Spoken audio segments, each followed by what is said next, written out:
Assalamualaikum warahmatullahi wabarakatuh. Kami dari kelompok 8 yang beranggota saya sendiri Zahra Tukansa, ada Revina Adika Zahara, Bilkis Evelyn Bunga Nikela, Zelmi Fauzia Isfahani, dan Salma Aska Devri Setiani yang akan mempresentasikan tentang homeostasis tubuh dan ginjal.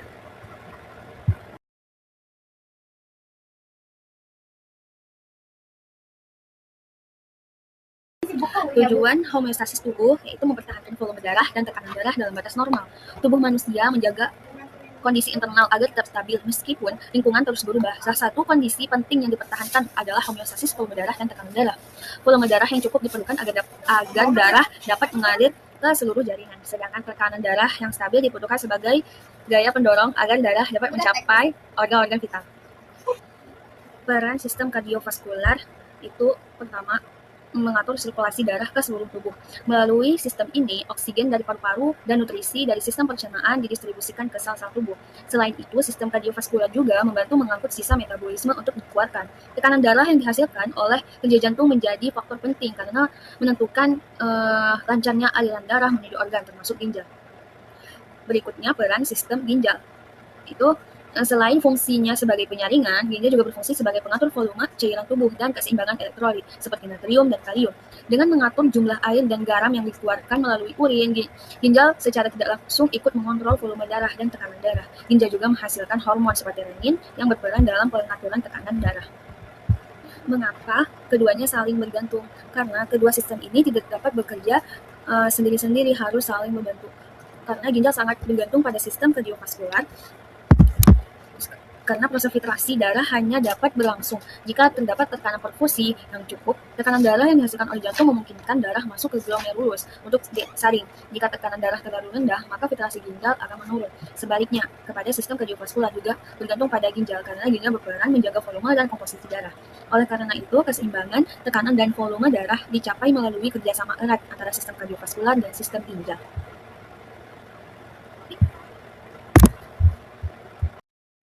Halo, perkenalkan nama saya Salma Aska. Di sini saya akan menjelaskan tentang materi organ penyusun sistem kardiovaskular. Sistem kardiovaskular adalah sistem organ yang berfungsi untuk mengedarkan darah ke seluruh tubuh. Sistem ini berperan dalam mengangkut oksigen dan nutrisi, mengangkut sisa metabolisme, dan menjaga kestabilan suhu dan pH tubuh. Terdiri dari jantung, pembuluh darah, dan darah. Nah, organ utama sistem kardiovaskular adalah jantung, yaitu sebagai organ pemompa darah. Dan yang kedua ada pembuluh darah, yaitu saluran peredaran darah. Nah, pembuluh darah terbagi menjadi 3, yaitu arteri, vena, dan kapiler. Nah, yang pertama, organ penyusun sistem kardiovaskular, yaitu jantung. Jantung adalah organ berotot yang berfungsi sebagai pemompa darah. Jantung tersusun atas 4 ruas jantung dan katup jantung.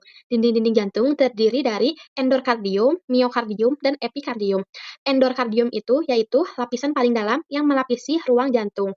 Miokardium yaitu lapisan otot jantung yang berfungsi memompa darah. Dan yang terakhir adalah epikardium yaitu lapisan terluar yang melindungi jantung.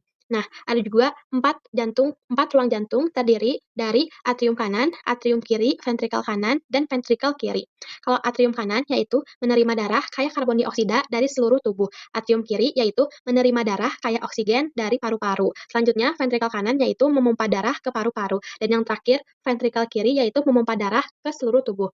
Dan yang kedua yaitu ada pembuluh darah. Nah, pembuluh darah itu adalah saluran tempat darah mengalir. Nah, fungsinya untuk menghubungkan jantung dengan seluruh jaringan tubuh. Jenis-jenis pembuluh darah yaitu ada arteri, vena, dan kapiler.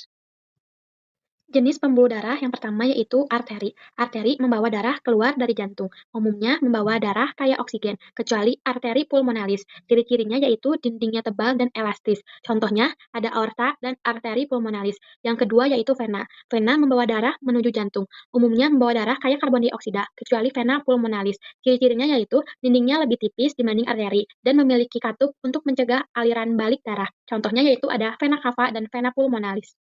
Dan yang terakhir yaitu ada kapiler. Kapiler yaitu tempat pertukaran oksigen, nutrisi, karbon dioksida, sisa metabolisme, dan ciri-cirinya dinding sangat tipis, yaitu satu lapis sel. Dan kapiler yaitu pembuluh darah paling kecil, fungsinya yaitu menghubungkan arteri dan vena. Selanjutnya yaitu ada peredaran darah sistematik. Peredaran darah sistematik disebut juga peredaran darah besar. Alurnya yaitu ventrikel kiri menuju aorta, terus ke seluruh tubuh, kemudian selanjutnya ke vena cava, terus ke atrium kanan. Nah, berfungsi untuk mengedarkan oksigen dan nutrisi ke seluruh tubuh. Nah, selanjutnya ada peredaran darah paru-paru. Peredaran darah paru-paru disebut juga peredaran darah kecil. Alurnya yaitu dari ventrikel kanan masuk ke arteri pulmonalis, kemudian ke paru-paru, selanjutnya ke vena pulmonalis, dan terakhir berhenti di atrium kiri. Nah, fungsinya untuk pertukaran gas, oksigen, dan karbon dioksida. Dan yang terakhir ada arah aliran darah. Arah aliran darah yaitu ada arteri, arteri dari jantung ke jaringan, kemudian kapiler tempat pertukaran zat, dan ada vena yaitu dari jaringan kembali lagi ke jantung. Dan aliran darah sifatnya yaitu satu arah dan teratur. Sekian dari saya, terima kasih. Saya Bilkis Evelyn Muanikela, NPM 10060325141 yang akan menjelaskan tentang anatomi ginjal, unit fungsional ginjal, yaitu nefron. Mula-mula kita akan menjelaskan tentang anatomi ginjalnya terlebih dahulu. Letak dan bentuk ginjal. Ginjal merupakan organ berpasangan yang berbentuk seperti kacang dan berwarna kemerahan. Terletak di bagian retroperitoneal, yaitu di belakang rongga perut. Dan memiliki anatomi eksternal ginjal yang terdiri dari 3 lapisan. Yang pertama, kapsula renalis yang berfungsi sebagai pelindung paling dalam. Yang kedua, ada kapsula adiposa yang berfungsi sebagai bantalan lemak. Yang ketiga, ada fascia renalis yang berfungsi sebagai menjaga posisi ginjal agar tetap stabil. Dan ada juga anatomi internal ginjal yang terdiri dari 2 daerah utama, yaitu yang pertama cortex renalis yang merupakan bagian luar ginjal yang mengandung corpuscula renalis dan sebagian nefron. Dan yang kedua yaitu medulla renalis merupakan bagian dalam ginjal yang berisi piramida ginjal dan tubulus nefron. Dan di bagian tengah ginjal itu terdapat pelvis renalis, yaitu saluran yang berfungsi mengumpulkan urin sebelum dialirkan ke ureter. Selanjutnya, kita masuk ke nefron. Nefron adalah unit fungsional ginjal yang berperan dalam proses pembentukan urin. Dan nefron itu terdapat di dalam korteks dan medula ginjal. Setiap ginjal mengandung sekitar 1 juta nefron, baik banget kan ya? Dan berfungsi untuk menyaring darah dan membentuk urin. Dan ada struktur nefron juga, yaitu corpuscula renalis atau badan Malpighi, yang berfungsi sebagai tempat terjadinya filtrasi darah atau penyaringan awal urin. Lalu ada glomerulus yang berfungsi menyaring plasma darah, menahan sel darah, dan protein. Lalu ada kapsula Bowman yang berfungsi sebagai menampung hasil filtrasi dari glomerulus. Selanjutnya ada tubulus renalis yang berfungsi sebagai mengolah filtrat menjadi urin. Lalu tubulus proksimal sebagai reabsorpsi terbesar zat penting, yaitu air, glukosa, dan asam amino. Lalu ada lengkung Henle yang mengatur pemekatan dan pengenceran urin. Lalu ada tubulus distal, yaitu mengatur keseimbangan ion dan pH darah. Dan ada tubulus pengumpul, sebagai yang menentukan volume dan konsentrasi akhir urin. Gambarnya sudah saya tampilkan dan di situ bisa dilihat letak-letaknya di mana. Selanjutnya ada proses nefron. Ada 3, yang pertama itu filtrasi, yang kedua itu reabsorpsi, dan yang ketiga itu sekresi. Filtrasi yang itu terjadinya di dalam glomerulus. Terus ada reabsorpsi yang terjadi pada zat penting lalu diserap lagi kembali ke darah. Lalu yang terakhir ada sekresi, yaitu zat sisa dan ion berlebih yang akan dibuangnya ke urin. Selanjutnya ada fungsi utama nefron, yaitu menyaring darah, membentuk urin, mengatur volume dan komposisi darah, dan juga mengatur keseimbangan air, elektrolit, dan pH. Yang terakhir yaitu membantu pengaturan tekanan darah. Assalamualaikum warahmatullahi wabarakatuh. Perkenalkan, nama saya Selmi Fauzia Ispahani. Di sini saya akan menjelaskan mengenai tekanan darah. Apa itu tekanan darah? Tekanan darah adalah gaya dorong darah terhadap dinding pembuluh darah, terutama arteri. Nah, tekanan darah ini dipengaruhi oleh beberapa faktor, di antaranya yang pertama ada volume darah, yang kedua kekuatan pompa jantung, yang ketiga ada elastisitas pembuluh darah, yang keempat diameter saat fase dilatasi atau fase kontriksi, dan yang terakhir ada tahanan perifer. Pembahasan selanjutnya mengenai cardiac output atau curah jantung. Cardiac output adalah jumlah darah yang dipompa ventrikel dalam 1 menit. Lalu rumus mencari cardiac output yaitu stroke volume atau SP, yaitu jumlah darah yang dikeluarkan setiap denyut dikali heart rate atau HR, yaitu jumlah denyut jantung per menit. Contoh soal sederhananya yaitu diketahui stroke volume-nya tuh 75 mili dan heart rate-nya tuh 80 kali per menit. Nah, jadi SP dikali HR. SP diketahui 75, terus dikali 80, dihasilkan 6.000 mili per menit. Dan jika dikonversikan ke dalam liter menjadi 6 liter per menit. Lalu, faktor yang meningkatkan cardiac output. Yang pertama, peningkatan kontraktilitas jantung. Yang kedua, peningkatan preload, yaitu pengisian ventrikel. Yang ketiga, penurunan afterload. Yang keempat, aktivasi saraf simpatis. Dan yang kelima, itu hormon epinefrin dan tiroksin. Selanjutnya, hormon yang ikut berperan. Yang pertama ada hormon adrenalin atau noradrenalin. Fungsinya itu untuk meningkatkan denyut dan kontraksi jantung. Yang kedua ada hormon ADH. fungsinya menahan air. Nah, hormon ADH ini adalah sebuah hormon yang diproduksi di otak, hipotalamus yang berfungsi untuk mengatur jumlah air yang keluar serta menjaga homeostasis tubuh. Dan yang ketiga ada RAAS, fungsinya untuk menaikkan tekanan darah. Lalu mekanisme kompensasi saat curah jantung turun. Ya, yang pertama, mengaktifkan sistem saraf simpatis. Yang kedua, menaikkan denyut jantung. Yang ketiga, menyempitkan pembuluh darah. Yang keempat, mengaktifkan hormon untuk menahan cairan. Lalu peran baroreseptor dan hormon. Baroreseptor di aorta dan karotis, perannya itu untuk mendeteksi perubahan tekanan. Dan jika tekanan turun, saraf simpatis akan aktif, jantung berdetak lebih cepat dan kuat, serta pembuluh darah akan menyempit. Selanjutnya ada renal blood flow atau RBF, yaitu jumlah darah yang masuk ke ginjal per menit. Jika tekanan darah turun, darah yang masuk ke ginjal juga berkurang. Lalu, jika tekanan darah naik, aliran darah ke ginjal cenderung meningkat, tetapi tubuh punya mekanisme autoregulasi supaya tidak berlebihan. Lalu ada glomerular filtration rate atau GFR, yaitu jumlah cairan yang difiltrasi melalui glomerulus per menit. Tekanan darah turun, maka tekanan filtrasi turun dan GFR juga akan turun. Lalu yang terjadi ketika tekanan darah naik atau terkontrol, maka GFR juga akan naik. Dampak terhadap urin dan keseimbangan cairan.